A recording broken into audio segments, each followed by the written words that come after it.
Shalom sahabat yang baik hati, salam sehat selalu bagi kita semuanya. Marilah kita bersatu di dalam doa. Allah Bapa dalam Yesus Kristus, terima kasih Tuhan untuk segala kebaikan-Mu di dalam kehidupan kami. Saat ini kami hendak merenungkan firman Tuhan. Berkenanlah Engkau ya Allah memimpin kami, berkenanlah Engkau memberi pengertian kepada kami, sehingga kami dapat dikuasai oleh firman Tuhan. Dalam nama Yesus kami berdoa dan bersyukur. Amin. Firman Tuhan bagi kita pada hari ini tertulis dalam kitab Yehezkiel 39 ayat 29. Aku tidak lagi menyembunyikan wajahku terhadap mereka, kalau aku mencurahkan rohku ke atas kaum Israel. Demikian firman Tuhan Allah. Jadi dang beta buni honok kubuhikku maradopon nasida, ya dong huusehon todikku tu pinopar ni Israel, ninna Tuhan Jehovah. Allah tidak lagi menyembunyikan wajahnya. Baik dalam nubuatan ini maupun dalam kitab Yoel pasal 2 ayat 28 sampai 29, Allah berjanji untuk mencurahkan rohnya ke atas umatnya.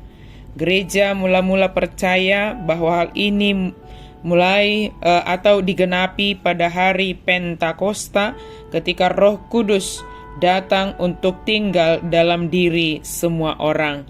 Ini bisa kita baca dalam Kisah Para Rasul 2 ayat 1 sampai 18.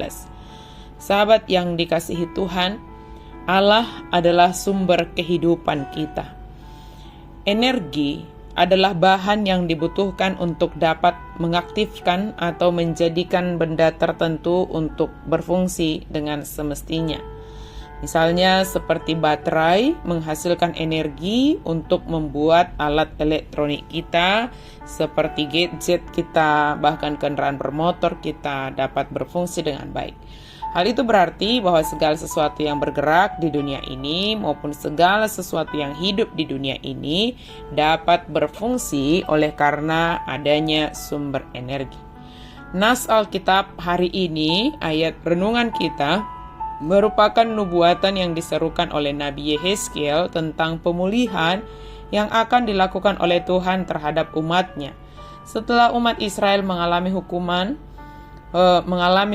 Tuhan atas ketidaksetiaan mereka dengan pembuangan yang mereka alami, maka Tuhan berbelas kasih untuk memperbarui kehidupan umatnya, agar umatnya kembali kepadanya dan hidup sebagaimana mestinya sebagai umat Allah.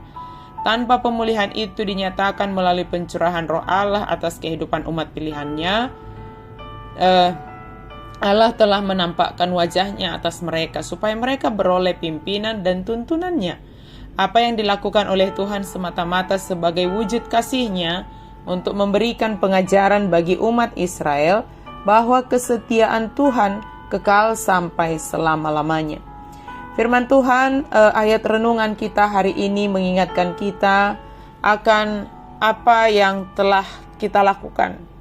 Dosa, kesalahan, dan bahkan pelanggaran-pelanggaran yang kita lakukan yang terjadi di masa yang lalu. Hanya oleh karena kemurahan Allah di dalam Kristus, maka kita beroleh pengampunan dosa dan layak menerima keselamatan yang dianugerahkan oleh Tuhan bagi kita. Jikalau kita hidup saat ini, maka itu adalah sebuah anugerah.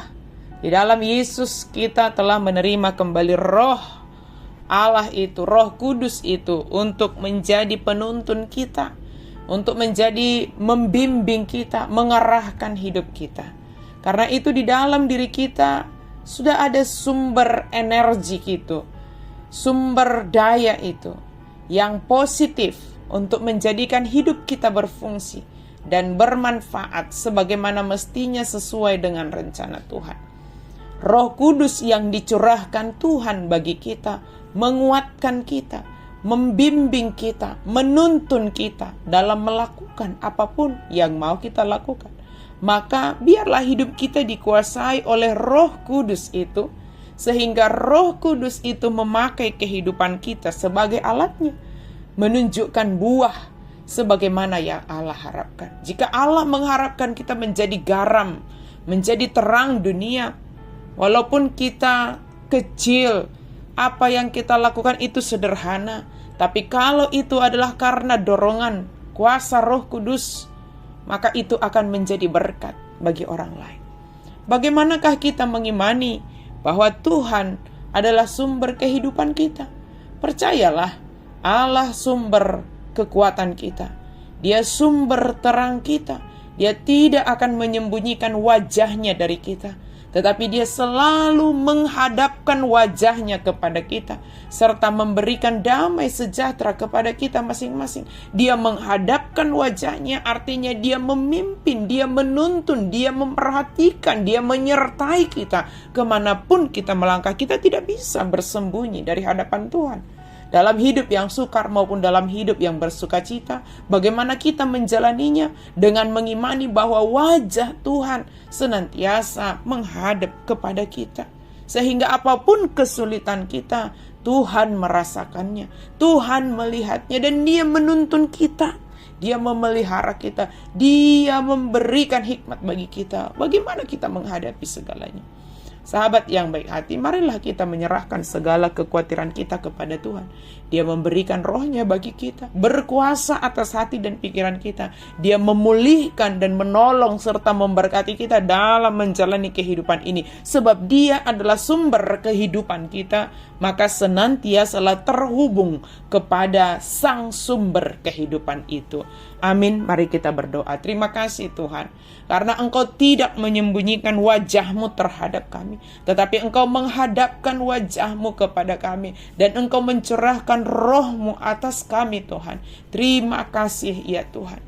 Biarlah kami senantiasa merasakan tuntunan Tuhan, dan biarlah kami merasakan ketika senantiasa wajah Tuhan itu menghadap kepada kami. Apapun yang kami lakukan, Engkau senantiasa melihatnya. Kami tidak bisa bersembunyi, tidak bisa berkelit dari hadapan Tuhan. Tetapi biarlah kami senantiasa berada di dalam tuntunan pemeliharaan-Mu ya Tuhan. Dan biarlah hati pikiran kami berada dalam kendali kuasa Roh Kudus, karena Engkau telah mencurahkannya atas kami. Terima kasih Tuhan, dalam nama Yesus kami berdoa dan bersyukur. Amin.